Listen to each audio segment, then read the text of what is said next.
femme qu'il a trouvée. Et par ricochet, personne ne vient au monde sans une femme.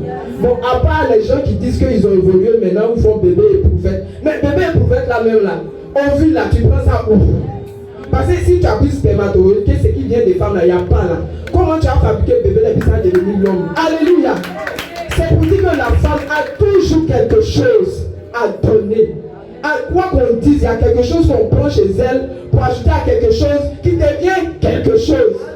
Gloire à Dieu. Allons encore. Donc Marie a été le canal choisi par Dieu pour faire venir Jésus sur la terre. On va pousser un peu. Les scientifiques nous disent que l'homme avec grand H, en termes d'unité de mesure de la douleur, l'homme ne peut supporter que 45 unités de mesure. Alléluia.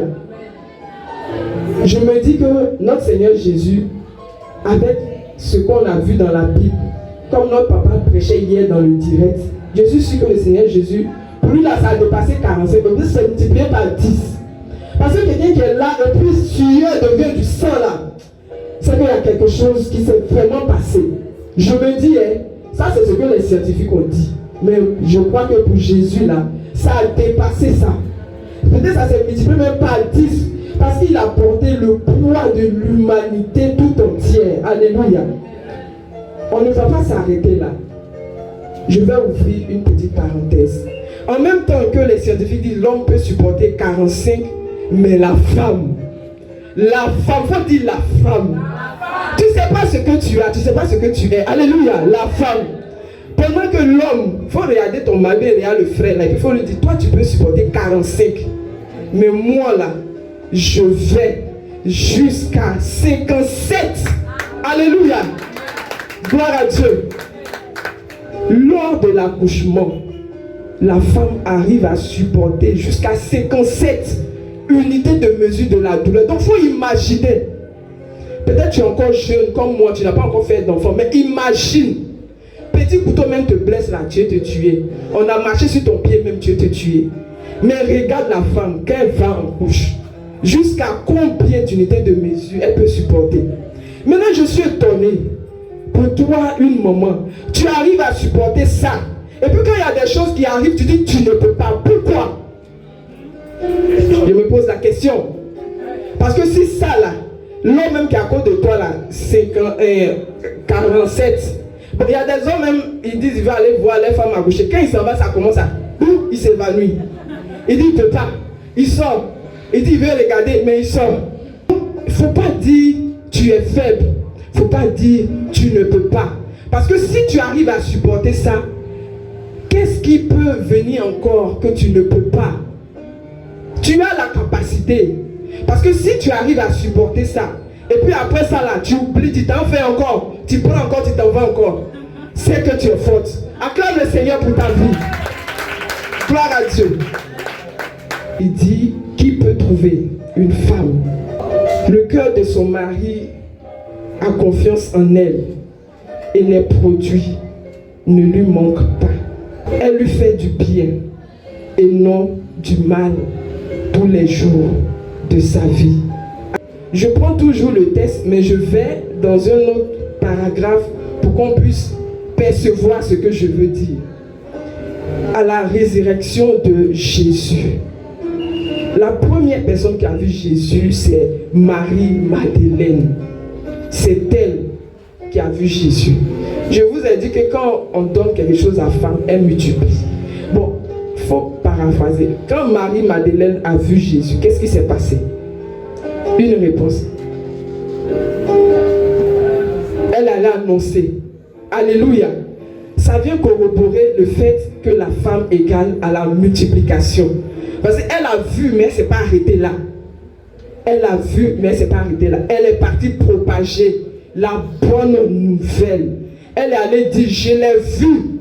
J'ai marché avec lui, on m'a dit, il est mort, ils l'ont enterré. Mais moi, j'ai vu, il est ressuscité. Pour dire quoi? Les femmes sont des messagères de la bonne nouvelle. Alléluia. Il faut être une messagère de la bonne nouvelle que tu as reçue. On voit ici que cette femme-là, la femme dont Proverbe 31 parle, c'est une femme déjà, c'est une femme de l'ancienne alliance. On voit que même dans l'ancienne alliance, cette femme-là, elle était entreprenante.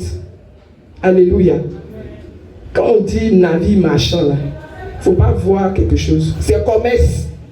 Elle partait, les bateaux qui viennent s'arrêter là, elle prend quelque chose, elle s'en va vendre là-bas. Elle achète quelque chose, elle s'en va vendre de l'autre côté. C'est ce que ça veut dire. Déjà, elle faisait quelque chose. Parce qu'elle savait qu'elle avait quelque chose à apporter. On peut dire, elle faisait du business.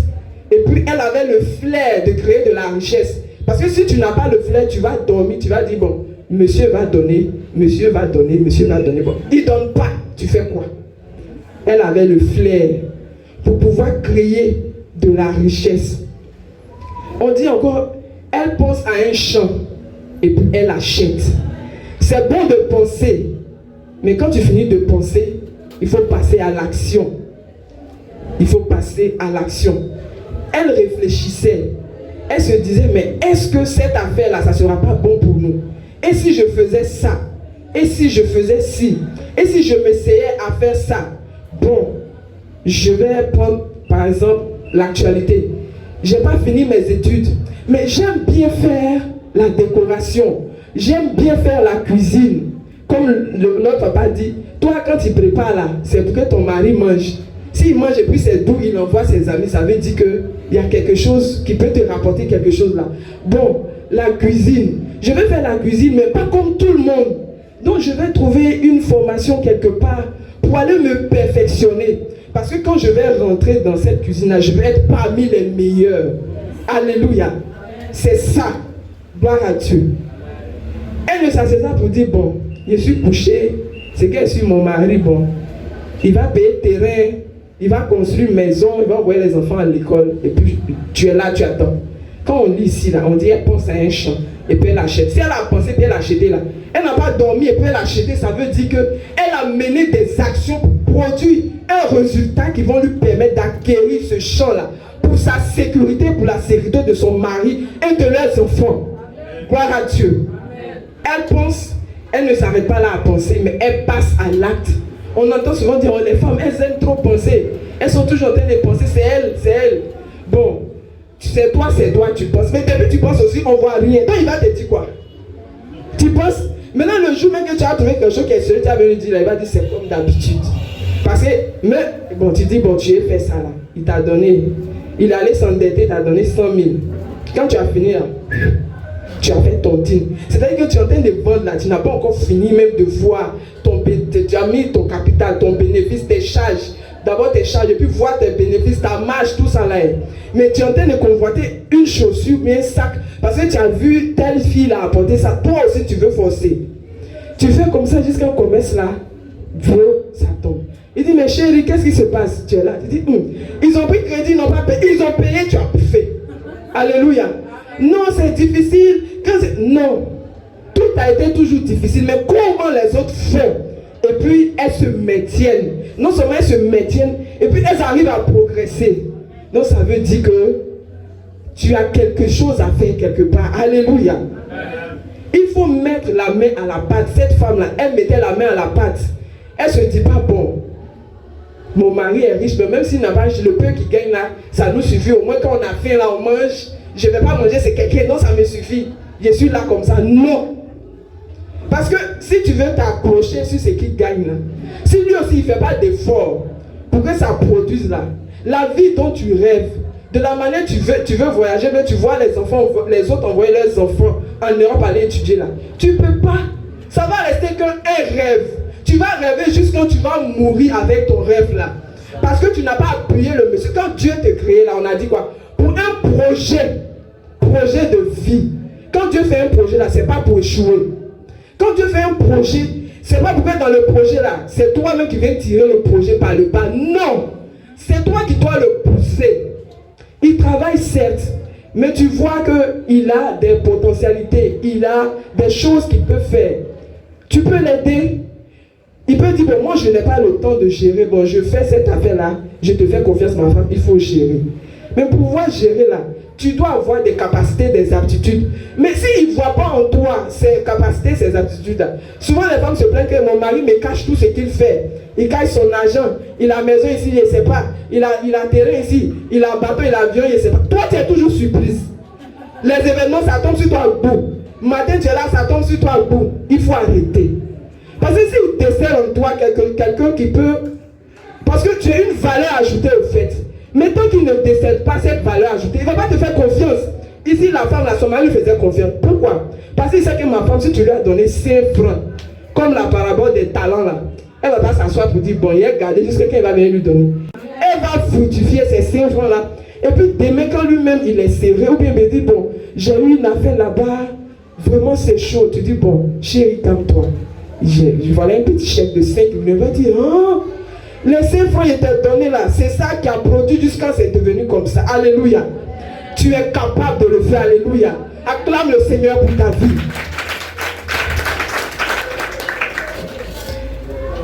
Il faudrait que, à quelque niveau que ce soit, tu puisses apporter une valeur ajoutée. Que ce soit les hommes, les femmes, les jeunes filles. Il faut que tu réussisses à apporter une valeur ajoutée à quelque chose. Que ce soit dans ta vie, dans tes études, dans ton travail, dans ta communauté chrétienne. Tu as quelque chose à apporter. Ne dis pas que non, les autres là, eux ils peuvent faire, eux ils sont habitués. Ils ne se sont pas levés un matin et puis ils sont habitués. Ils ont appris. Avant d'apprendre, ils ont pris une décision. Quelque chose s'est passé là. Et ils ont dit, je peux faire, je vais essayer. Bon, tu peux essayer une fois, tu tombes. Mais tu te lèves, tu ne t'arrêtes pas là. Sinon parce que ton ventre te fait mal, tu n'as pas poussé, puis tu as laissé ton bébé mourir. Toi-même tu peux mourir, alléluia. Donc quand ton ventre te fait mal, et puis tu sais qu'il faut que tu fasses sortir le bébé là. Non seulement il est libéré, toi aussi tu es libéré. Tu ne t'arrêtes pas. Tu ne vas pas croiser et puis tu dis non, ça me fait mal, mais je ne vais pas. Tu vas le faire, alléluia. C'est possible. Gloire à Dieu. La femme de Proverbe 28, quand on lit, on peut se dire, mais elle a mis la barre haute. Vraiment, elle a mis la barre haute. Parce que quand il regarde tout ça, tu dis, mais à quel moment elle dort? À quel moment elle se repose? À quel moment elle peut prendre du temps pour elle? Parce qu'elle pense à tout. Même ses serviteurs, elle commence dans sa maison jusqu'à elle s'en va dehors, les gens qui sont dehors. Alléluia. On peut dire que la Bible a parlé de cette femme pour qu'elle soit comme un baromètre pour nous. Pour qu'elle soit comme un repère, un modèle pour nous les femmes de la nouvelle alliance. Parce que on est sur la terre, on est dans le monde, on voit beaucoup de choses. On entend beaucoup de choses. Il y a les standards du monde, si les histoires de femmes, de féministes et autres, j'en passe. Mais quand tu sens que tout ça là, ça t'embrouille, tu as l'impression que tu ne connais pas ta place, viens plonger ton regard dans la parole de Dieu. Parce que Dieu a mis des exemples, toute une panoplie de femmes pour te servir de modèle, de baromètre. Parce que tu peux aller chercher un modèle dans le monde, mais ce n'est pas le modèle parfait. Le modèle parfait là, c'est ce que Dieu a mis ici. Tu peux venir regarder dans cette femme et puis dire, Seigneur, je veux faire comme ça.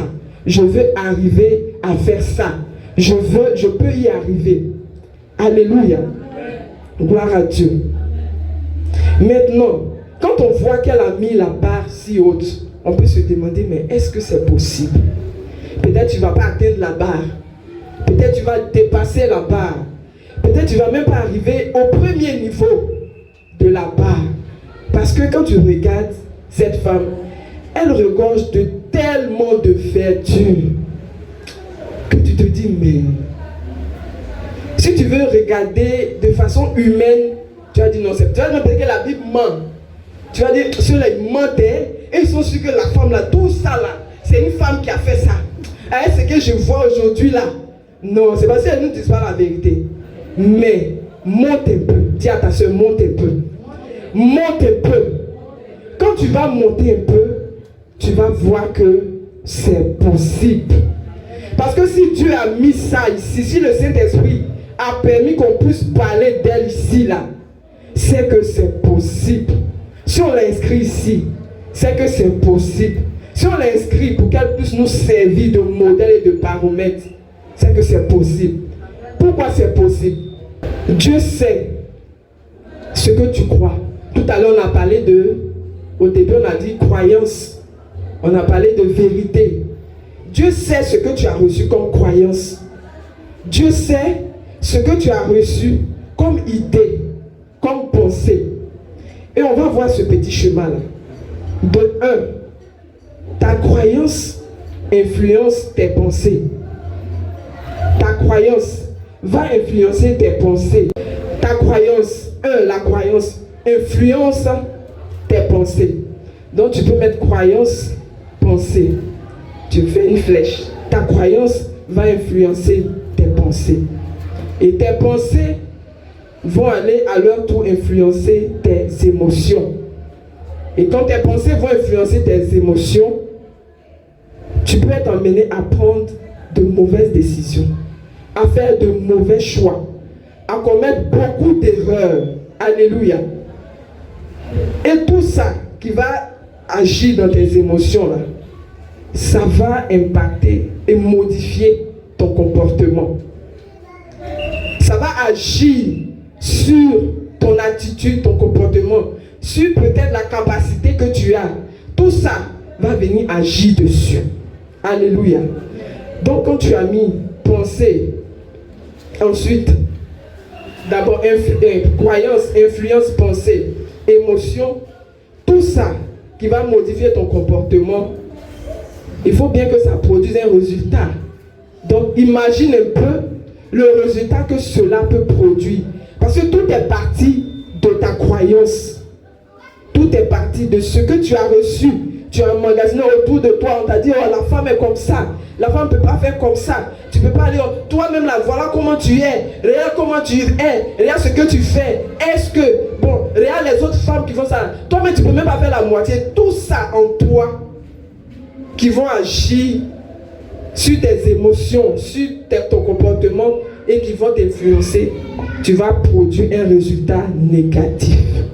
C'est-à-dire tout ça mis ensemble, bon, dans toutes ces conditions-là, et puis tu t'en vas pour faire quelque chose. Imagine un peu le résultat.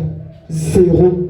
Tu vas dire, mais les autres font, ça marche, lui l'a fait, mais pourquoi moi là, ça ne fait pas?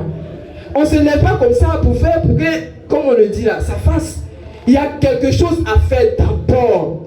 Ici, il y a quelque chose à faire. Il y a quelque chose que tu dois enlever. Ce que tu crois que tu n'es pas capable, là, tu dois te dire, je peux le faire. La femme de Proverbe 31, là, comment elle arrivait à faire tout ça? Il dit qu'à son époque, là, il y avait les mêmes réalités que nous vivons aujourd'hui. Il y avait les mêmes courants de pensée, les contextes et tout ça. Mais comment est-ce qu'elle est arrivée à faire ça? Alléluia. On va chercher à connaître son secret. Son secret là, ça est dans le passage. Alléluia. Verset 30. La grâce est trompeuse, peine. La femme qui craint l'Éternel est celle qui sera louée. Alléluia. Gloire à Dieu. Son secret c'est quoi? On peut déjà déduire que son secret c'est la crainte de l'Éternel.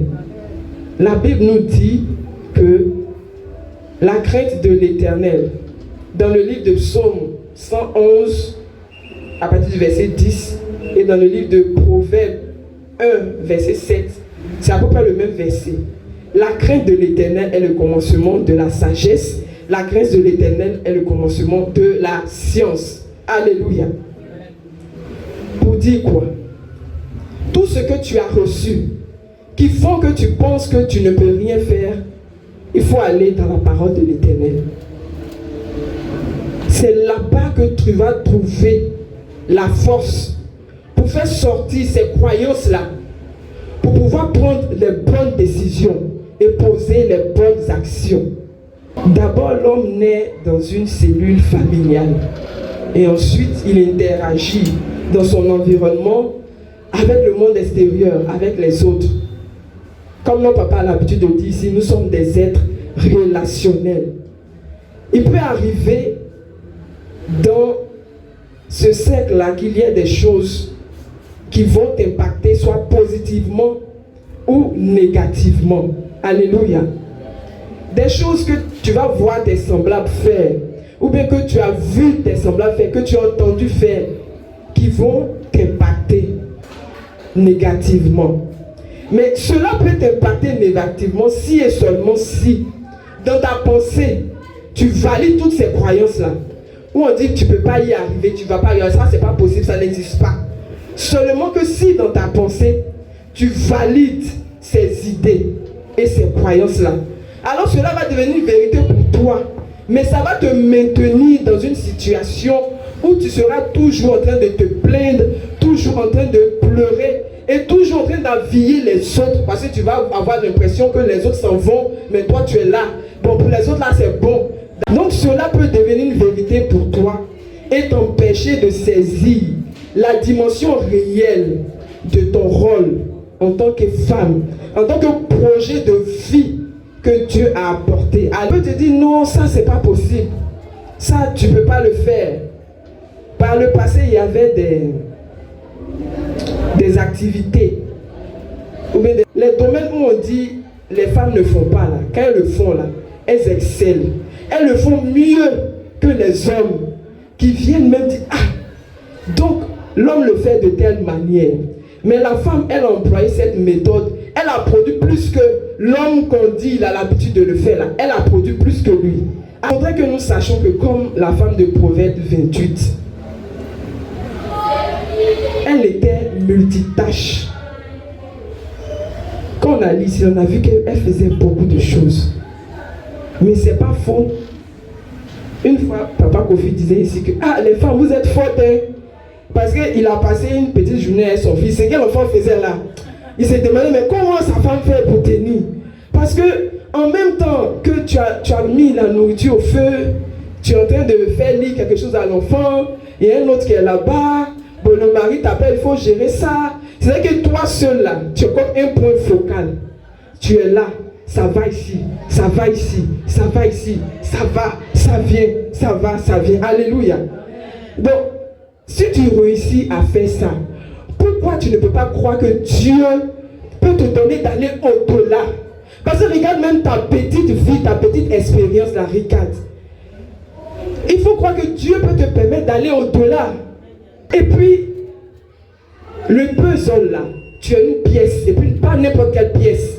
Tu as une pièce maîtresse. Acclame le Seigneur pour ta vie. Le puzzle est là, il y a plusieurs éléments dans le puzzle. Mais quand on arrive sur toi là, on dit pièce maîtresse. Ça veut dire que Dieu a déposé quelque chose en toi. Tu as une touche particulière. Quand toi tu viens faire la chose là, personne ne peut pas. On dit quoi? C'est bouclé. Elle a géré ses bouclés. Alléluia. Amen. Pour percer le mystère de la femme de Proverbe 28, il faut aller dans la parole de l'Éternel.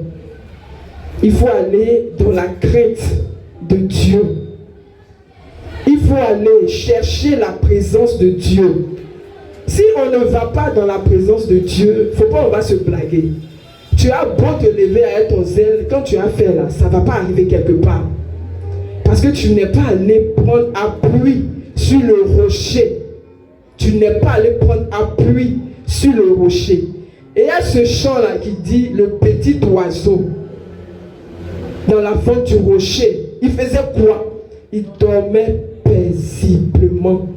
Regarde les autres. Elles se sont pressées, bâties vite, vite, sans fondement. Elles avaient un fondement, mais c'était sur quoi? Sur de la vanité. Mais toi, la femme vertueuse et la femme ordinaire, ton fondement là, c'est quoi?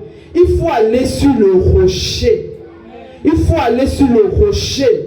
Il faut creuser, aller sur le rocher. Le petit oiseau, le vent, la tempête, tout ce que tu peux imaginer, il dormait paisiblement. Là où tu penses que tu es faible, là où tu penses que tu es le maillon faible, Dieu va te dire tu n'es pas un maillon faible. comme je le disais, tu es une pièce maîtresse du sol. Alléluia. Mais pour découvrir ça, ce n'est pas quand tu as perdu ton temps sur Novelas. Ce n'est pas quand tu as resté sur Facebook. Ça là, ce n'est pas ça. Alléluia. Quand Proverbe dit que la femme qui craint l'Éternel, c'est celle qui sera louée là. C'est pas celle qui fait make-up seulement. C'est pas celle qui fait ongles à 5 km, faux cils, maquillage, tout ça là c'est bon. Mais il faut aller sur le rocher. Parce que si tu as mis tout ça là, puis ce n'est pas sur le rocher là. Bon, tu pries pour te marquer. Quand le monsieur va te faire quelque chose là, tu as dit je ne veux plus entendre parler de lui. D'ailleurs même c'est bon. C'est là maintenant tu as dit non, je ne veux pas. Mais si tu allais jusqu'au rocher, quand ça va arriver là, le rocher où tu es parti, il va te donner une orientation. Il va te donner une direction.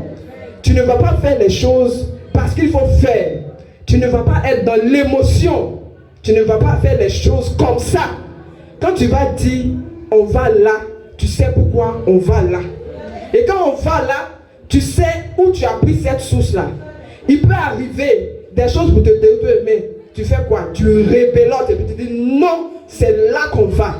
Est-ce que tu peux acclamer le Seigneur? Une fois, quand j'ai écouté une prédication, moi-même je me suis dit, mais Dieu même souvent il fait les choses. La bonne femme là, elle dit que c'est ça, elle va manger et puis elle va mourir. Et puis maintenant toi tu dis, elle a donné à Élie. Bon, est-ce que Dieu ne pouvait pas prendre quelqu'un d'autre? Parce que de toute façon aujourd'hui il y a des veuves riches là. Je suis sûr qu'au temps de la veuve de Pharaon là, même s'il y avait la famine là, il y avait des veuves qui avaient ça. Il y avait des veuves riches, comme on le dit, des veuves joyeuses. Mais c'est vrai, Élie devait partir. Pourquoi quelqu'un qui va manger et puis il attend la mort là, c'est vers lui Dieu vient. Dis à ton frère question. Alléluia. Dis mais est-ce que Dieu ne s'est pas trompé? Élie même, est-ce qu'il a bien vu? Peut-être Élie en allant vers la femme dit c'est vrai, je suis prophète. J'ai chassé les 450 prophètes de Baal. C'est ça non? 450 non. Maman Kofi. Les prophètes de Baal là, c'était 450 non. Je les ai défiés. J'ai prié, le ciel s'est fermé, il ne pleut pas.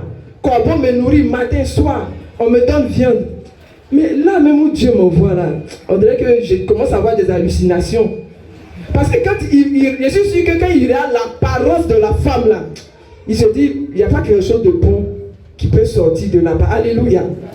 Est-ce que je ne me suis pas précipité? Est-ce que j'ai vraiment, Dieu m'a vraiment dit, je suis sûr que c'est l'autre que j'ai laissé là. Non. Parce qu'il était sensible à la voix de Dieu. Sa foi avait l'habitude d'aller au-delà de ce qu'il voyait. Il a dit à la femme, c'est toi qui vas me nourrir. Alléluia. Il pouvait se dire, est-ce que cette femme peut me servir quelque chose de bon? Est-ce que c'est elle? Mais avec Dieu, l'étiquette ne garantit pas la qualité du contenu. Il faut dire ça à quelqu'un. L'étiquette ne garantit pas la qualité du contenu. Quand le contenu vient de Dieu là, c'est pas regarder l'étiquette. Alléluia. Tu allais acheter un habit parce qu'on dit c'est tellement que tu as vu l'apparence de la femme là. Je suis sûr que quand tu l'as, par exemple on dit famine et puis veuve, donc il faut imaginer son habit peut-être c'est déchiré, ses salles est toutes défraîchies. Quand tu la regardes, tu vois plus sa beauté. Elle est là, tu dis, celle-là, c'est quoi de bon elle va me donner? Mais il n'a pas regardé parce que avec Dieu là, l'étiquette ne garantit pas la qualité du contenu. L'aspect de cette femme dans cette circonstance de famine, de richesse, de pauvreté, certainement elle n'avait aucune perspective d'avenir avec son fils. Parce que si quelqu'un est en train de dire c'est ça là je vais manger et puis j'attends la mort, ça veut dire que tout était fini. Elle jouait son tour dans ce dernier repas là. Alléluia. Veuve là, c'est une Israélite. Premièrement, elle a donné quoi? De l'eau. Pour donner l'eau là, c'est facile. Oh. Même un enfant même à côté de toi, tiens 100 francs, il faut prendre de l'eau. Dès que quelqu'un vient chez toi, tiens de l'eau. Pour donner l'eau là, c'est facile. Mais quand il s'agit de donner ce qui est précieux là, c'est que tu dis c'est mon fond qui est là, c'est mon tout qui est là. C'est là, ça bouge dans ton cœur comme ça. Ou ton mari te dit, on va s'aimer dans la vie de Dieu. Tu dis non. Bon, tu dis on va s'aimer tant, non. Non, faut diminuer. Faut diminuer.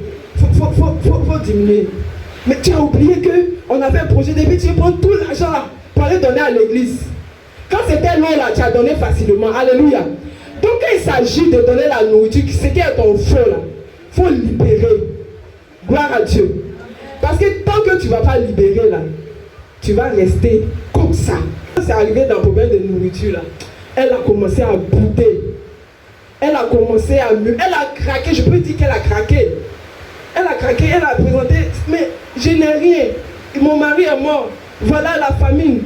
Petit truc, j'ai donné à l'enfant, peut-être moi-même je n'ai pas mangé. Toi, elle a craqué. Parce que ce n'est jamais facile de lâcher prise. Ce n'est jamais facile de donner. Quelque chose qui te coûte cher à Dieu, ce n'est pas facile. Mais ce n'est pas impossible non plus. La dame a franchi le cap. Quand Élie aussi s'est dit, quel que soit ce qu'elle dit là, moi c'est elle, je ne bouge pas, c'est elle qui va me donner à manger. Quelque chose s'est produit, alléluia.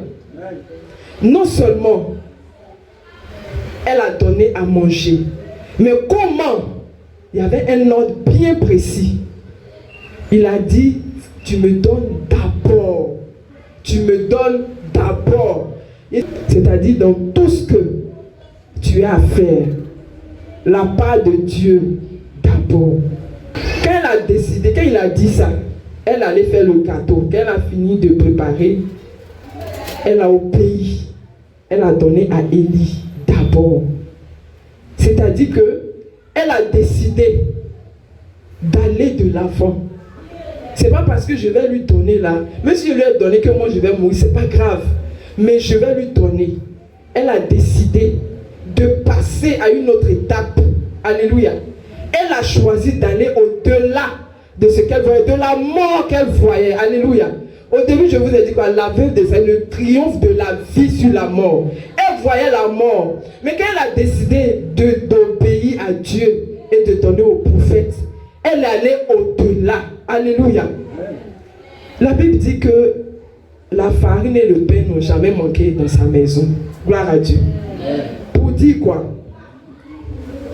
Si cette veuve, qui n'attendait rien d'autre que la mort, a pu donner son fond là, c'est pas toi qui ne peux pas faire quelque chose. Alléluia. C'est pas toi qui ne peux pas donner quelque chose. Alléluia. C'est pas toi qui ne peux pas trouver en toi une capacité de réaliser quelque chose pour toi-même, pour ta maison, pour l'église. Alléluia. Gloire à Dieu. La foi de Élie avait l'habitude d'aller au-delà du visible. Gloire à Dieu. Là, tu es chaude comme ça. Parce que tu as décidé d'aller au-delà. Tu as dit, j'ai trop dormi, il faut que je me lève. Il faut que je me réveille. Si je suis une pièce du puzzle, qu'est-ce que je fais? Il faut que j'ajoute quelque chose. Alléluia. Gloire à Dieu. Au travers de l'action de la veuve de Sarepta, quand elle a servi Élie, qu'elle a mis Dieu au devant. Tout ce que nous faisons, tout ce que nous avons à faire, nous devons mettre Dieu en première ligne dans notre vie. Regardez Israël, quand ils vont au combat là, quand ils ne mettent pas Dieu devant, regardez la catastrophe, regardez la défaite, jusqu'à ils fuient, on les poursuit, même jusqu'à pour aller dans leur camp là-bas, on les assiège. On dit quoi? Ce qu'ils ont gardé pour manger là, les ennemis même, ils prennent, non seulement ils prennent, et puis un peu qui va ici là-bas, il faut quoi? Ils mettent le feu dedans. Et le peuple de Dieu est assis là dans la désolation. Mais regardez, quand ils mettent Dieu en première ligne, regardez un peu la victoire. Quand ils pensent qu'ils sont un petit nombre, et puis ils ont face à des géants. Mais quand ils mettent Dieu devant, regarde la victoire qu'ils obtiennent. Alléluia. Mais maman, nous gagnerons à mettre Dieu au devant. Au lieu de mettre nos connaissances devant, nos diplômes, nos savoir-faire, mets Dieu au devant d'abord. Parce que quand tu mets Dieu au devant là, dans notre cri de guerre, on dit quoi? On tape pas poteau. Mais pour ne pas taper poteau là, il faut mettre Dieu devant. Parce que si on ne met pas Dieu devant, tu vas te casser la figure mal. Et puis pour te relever là, si tu n'es pas forte, s'il n'y a pas de personnes autour de toi pour te soutenir, de toute façon tu es tombé là, tu vas durer là. Jusqu'à quand tu vas être aigri dedans. Alléluia. Gloire à Dieu. Il faudrait que nous soyons des personnes qui apportent le pain, qui apportent de l'eau. Non seulement pour le corps du Christ, mais aussi pour ta maison, mais aussi pour tes enfants, mais aussi pour tes frères et sœurs. Alléluia.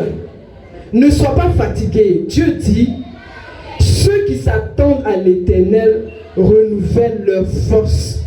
Dans le livre de Ésaïe 40, verset 31.